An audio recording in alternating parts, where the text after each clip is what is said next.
In Section 12, we're going to move on to the analysis of a different ocean import operating model called direct-to-store. Another well-known ocean import operating model is indeed called direct-to-store. As the name indicates, it's pretty much a giveaway in the name. This is a model where ocean containers are loaded at origin and shipped directly to retail stores around the U.S. Let's make a quick distinction here. Vendors that produce in large quantities can ship directly in a full container load move to stores in the United States. That's somewhat unusual. It can be done. What we're talking about is a scenario where goods are sent to a CFS at origin and are loaded for transportation direct to a store. We want to make that distinction here. With that said, last bullet point, direct-to-store is limited, usually, to large retailers that purchase and ship in sufficient volumes from multiple vendors to fill containers on a store-specific basis. Situations where cargo from multiple vendors can be consolidated at a CFS at origin with multiple products in them from those many different vendors and sent straight to a store. That is precisely what we're talking about in this section. To summarize the points made a moment ago, direct-to-store is similar to buyer's consol in that goods are sent by vendors to a CFS at origin. The big difference is buyer's consol containers typically go to distribution centers in the United States. The CFS operation under direct-to-store is very similar, if not identical, to buyer's consol. The big difference is that these containers are going directly to a store. Second bullet, one advantage is that containers can be loaded based on demand signals from individual stores. This takes us back to modules 2 and 3 when we looked at the importance of identifying demand signals and allocating cargo, allocating inventory based on those demand signals. That is a big advantage to direct-to-store. Another big advantage, last bullet point, is that goods in a direct-to-store program do not pass through DCs in the U.S. like they do under buyer's consol. It is truly what is referred to as a DC bypass model, where the distribution center or centers in the United States are being bypassed because the containers are going straight to stores. That saves time, it saves handling, certainly saves money in the DC operations, and as such, there are advantages to direct-to-store.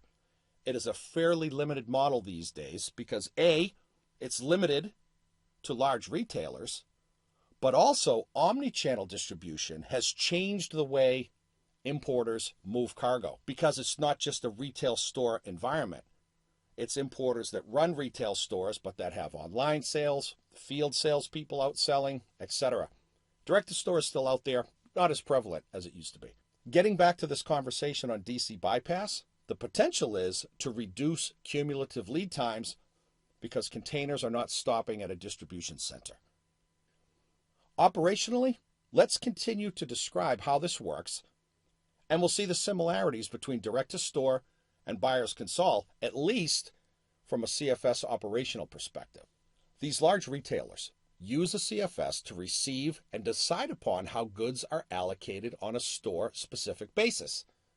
All kinds of cargo showing up from multiple vendors for purchase orders that are in pretty large quantities. The importer uses the CFS operation to decide how to allocate. Under buyer's consol, that's allocating by DC, by regional distribution center. Under direct-to-store, it's allocating specifically to a store. In most cases, suppliers send goods related to entire POs to the CFS, and the retailer decides how to allocate after issuance of the FCR.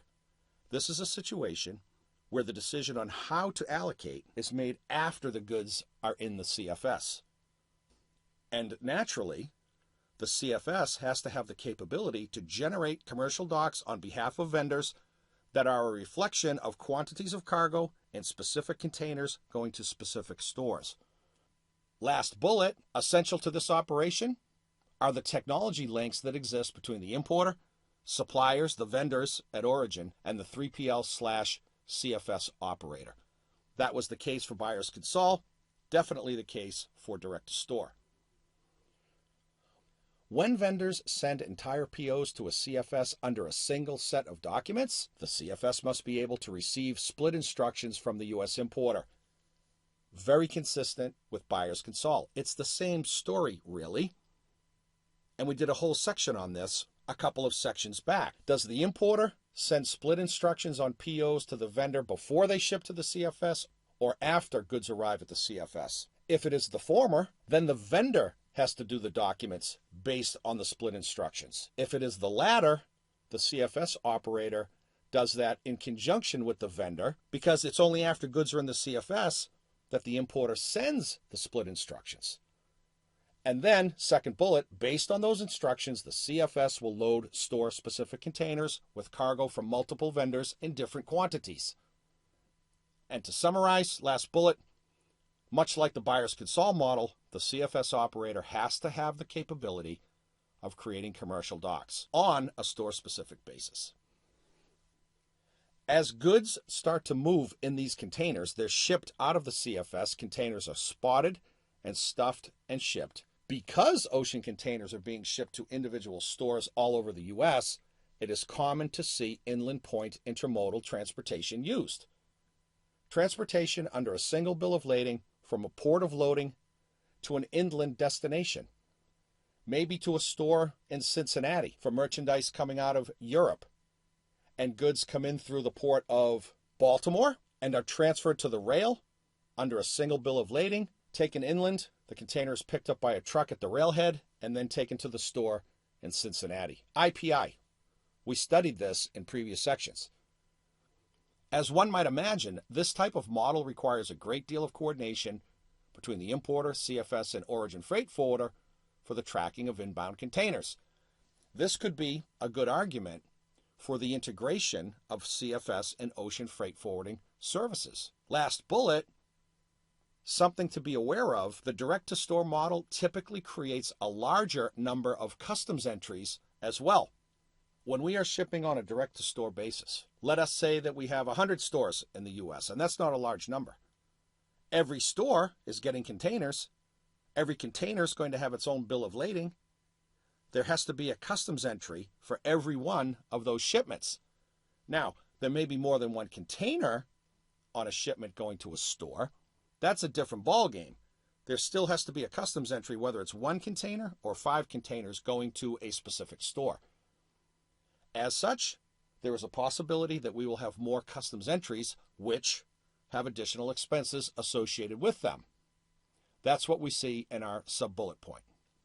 We're going to finish up this section, and much like we did under buyer's consol, when we come back, we'll look at this graphic and then a follow-up graphic to help illustrate how direct-to-store works, what steps can be skipped, and what considerations must be kept in mind.